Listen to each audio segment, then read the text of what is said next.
What's up guys, welcome back to the channel. In today's video we're going to be making some major progress on the twin turbo kit for the C8 Corvette. If you saw the last two videos in this series, you'll know it was a lot of metal fabrication work. We did a lot of test fitting, tack welding, getting everything ready to go to the fabricator, which I do have those parts back and I'm going to be showing them to you in just a second, and they look absolutely amazing. But before we get to that, I'm going to show you where we stand with the Vette, what I've done up to this point, and what's left for the installation of this kit. All right guys, jumping into the engine bay here. As you can see right off the bat is this first piece here for the intake. This is going to split into both sides and connect to the turbo cold side. Next thing, which is going to be the oil lines here. This is the oil drain line actually. So this is going to be the line that pumps the oil back up from both sides of the turbos into the fill neck over here, or not the fill neck, I guess it's the fill neck for the engine bay. I replaced the cap with this AN fitting here that basically just feeds the oil right back into where you normally fill up the engine. Jumping back over here, the next thing you're going to notice is the wiring harness that I built for the two scavenge pumps. I don't have the pumps mounted yet, so I can't show you those, but this basically just runs from, now this was a really tricky thing. There's actually no 12 volt power source anywhere in this engine bay, believe it or not. I'm really surprised Chevy didn't put some sort of like battery terminal or something for 12 volt power supply back here. There's absolutely nothing. So the closest thing to this that I could find that wasn't going to be like tapping into an existing fuse and possibly like pulling draw from another source was the starter. If you come down here underneath the car, if you pull this skid plate, actually this skid plate right here, you can see the starter. You can get access to it, and then you can run 12 volt power supply. So this is actually the harness here, comes just right off the starter, runs up through here, around, following the factory loom, tucks right through here into the trunk, which already has access, and that's it. So we hook up to our two relays over on the side. One wiring harness jumps down to the right turbo, the other one jumps, or not turbo, the scavenge pump. The other one I have running right up here along the frame of the engine, and it'll connect to the other scavenge pump, which are going to sit down here. One's going to sit here, one's going to sit here. They're going to connect to our big 10 AN drain lines that you can see right here, which will feed back up to the engine. Now, the last thing down here that I want to show you are these feed lines. These feed lines are going to connect to the turbo to supply the turbos with oil on both sides. There's two of them. Now, the only way I was able to get oil successfully over here was to use the oil filter. I used an oil filter sandwich plate. It's kind of hard to see, but I have a sleeve on it. It's like right there. So once the skid plate goes back up, that'll be tucked back away and we'll be good to go. So I just ran two 4 AN supply lines from that sandwich plate to the turbos. So that's pretty much everything I've done up until this point off camera. The next thing I'm going to do is show you the parts that we made in the previous videos. I had them all fully welded up by a local fabricator, and they turned out absolutely amazing. So let me show you what they look like right now.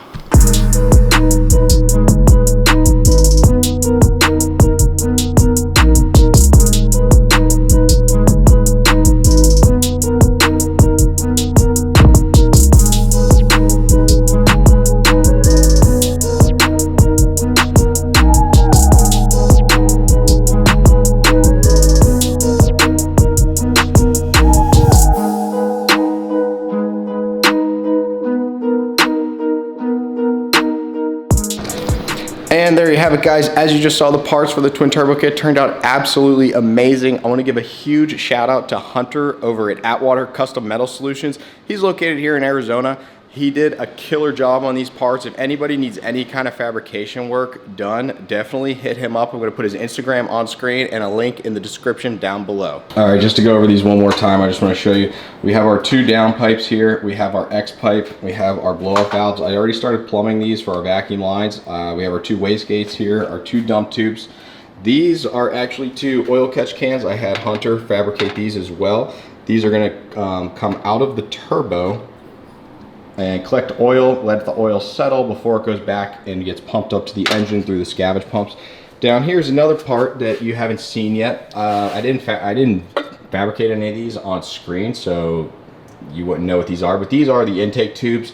These are going to be where the blow-off valves connect to the intake, and then these are gonna run down to the turbo. So, without any further ado, I guess the next step is to just start mounting these on the car and getting it all bolted up for the final time.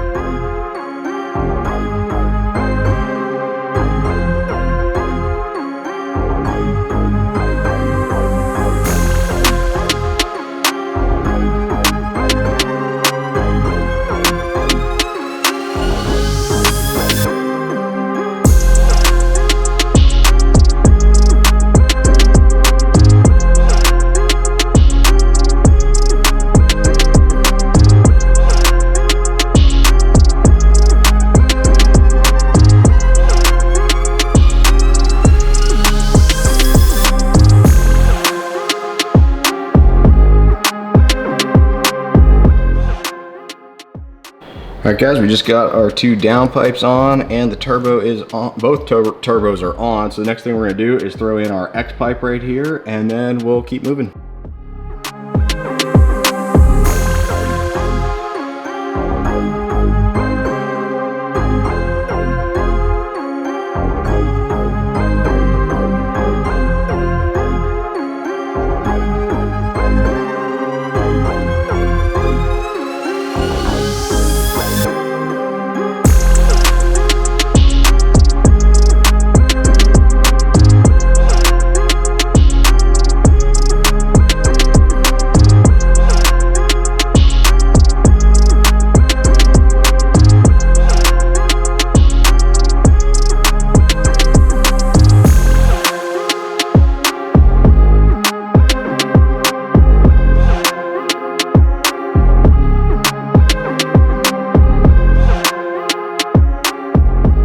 Alright, time for a little update. As you just saw, we got all of the turbo parts bolted on to the car. I went ahead and threw on the 2 air filters on the left and right side too.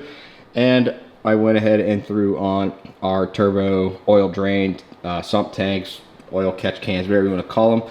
So those are all on. Everything's bolted up. Everything is rock solid. It is ready to go. I even plumbed our wastegates. It's kind of hard to see, but we got our vacuum lines running from our wastegates into our turbos on both sides. We also have another line here that runs up top. I will show you what that is. And when we come up here, we got our 2 intake tubes installed as well. I'm missing the boots, not the boots, the band, our metal band clamps here for the larger side of the intake. I ordered some. I guess they're just a little small, so I already got some new ones on order. I went ahead and bolted on our blow-off valves too. I still have to adjust these for the vacuum of the motor. I bought a vacuum tester to see what it is, and then I'll adjust these. I haven't really been able to start the car, so I don't know what it is. But I got our vacuum manifold block mounted up here as well. All of our lines run. We got our ones that run to our blow-off valves on both sides, and we got the 2 in the middle that run down to our wastegates. So as you can see, the down pipes are bolted up. Everything fits perfect.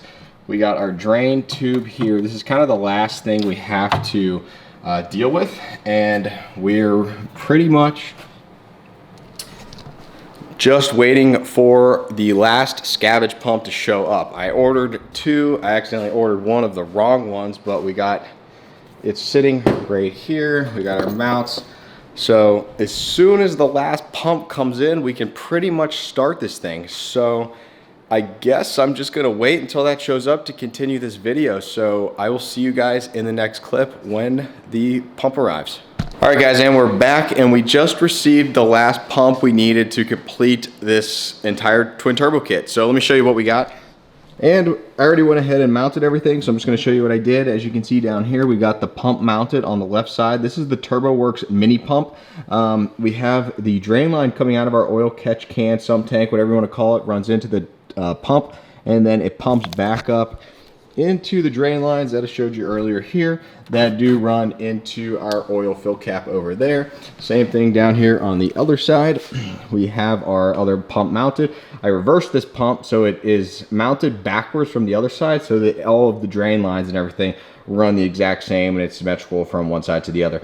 But same thing, runs from our can into our pump and then up into the trunk here where you see the drain lines that run back over there.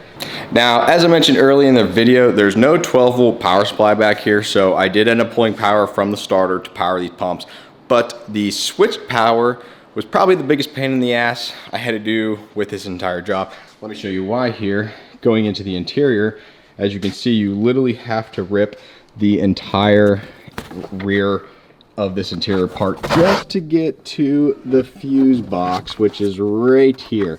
What I ended up doing was using a jumper cable from our fuel line, or not fuel line, fuel pump, so that the turbo pumps, the oil pumps, turn on when the fuel pump's running. So you can still use accessory mode in the car, listen to music without the pumps running. It'll only run when the pumps turn on for the fuel, which is really only when the car is on. But that's pretty much going to do it for the entire twin turbo kit. Now there are a couple more things I want to do, which are sitting over here on the bench. I have some heat shielding that's going to wrap around all of the oil lines, but I want to start this thing and make sure there's no oil leaks or anything before we actually end up wrapping everything for the final time. So let's go ahead and set the camera up on a tripod, and we're going to fire this thing up and see how it runs. I did also end up hooking up a vacuum gauge to our vacuum manifold block here so that when we do start it, we can see where our vacuum's at and then adjust our blow-off valves for the vacuum of the engine. I did go ahead and put one of the spacers in, just guessing, so hopefully it's the right one. We don't have to change those again. And down in the wastegates here, I am running 3-pound springs. Hopefully that's all we're gonna start with. And then once we run this thing, make sure everything works, and do some testing, then we will maybe bump this up to 5 pounds.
All right guys, and there you have it. We just started the C8 for the first time and everything seems to be pretty good. I went ahead and checked everything. It doesn't seem like we have any oil leaks. I popped both of these off on both sides just to make sure oil is draining into these tanks. And I also unscrewed up here, make sure we are getting oil back into the engine. It seems like everything's working. The pumps seem to be fine. Everything's operational. I did have a small drip right here. I just had to tighten this down a little bit, but everything's fine. The only thing I'm seeing that I'm gonna have to do some research on to see if there's something that I maybe have plumbed backwards, but right here coming out of the turbo into the X pipe, there's like this milky, oily substance. And I'm not 100% sure what that might be. It's coming out of the hot side of the turbo. If anybody may know what this is, definitely leave a comment down below. I'd love to hear your feedback and what you guys might think. But just for the first start, everything seems to be doing good. I also had a little bit of oil on the inside here. I'm not sure if it's related to the same thing, but other than that, I mean, the left side, there's nothing. It's completely dry. Nothing on the filter intake too. Like, there's nothing in here. Everything seems to be perfectly fine on this side. So I guess it's just that little bit of oil I'm getting. It could be, I don't know, maybe there's some oil they ship inside the turbos just to keep everything from like rusting. I'm not 100% sure. This is my first time doing any kind of turbo build on any car ever, so this is all new to me. I'm learning as I go. Definitely gonna do a little bit of research on that. But for the first start, like I said, everything went perfect. We were able to test our vacuum with our vacuum gauge here, and we guessed right and got these correct spacers on the blow-off valve, so everything's gonna be okay for that. But that's pretty much gonna do it for this video, guys. Like I said, if anybody may know what that oil could be, definitely leave a comment. I really would appreciate the feedback. But like I said, that's pretty much gonna wrap up this video. We made a ton of progress on the C8. Now all I have to do is put everything back together, and in the next video, we're gonna be doing some testing on the street to see how this thing performs. If you like this video, guys, make sure you hit that like button. It really means a lot. And if you're not subscribed to the channel already, make sure you hit that subscribe button so you don't miss any more videos on this series. I have a lot more stuff planned for this build, so until next time, guys, I will see you around.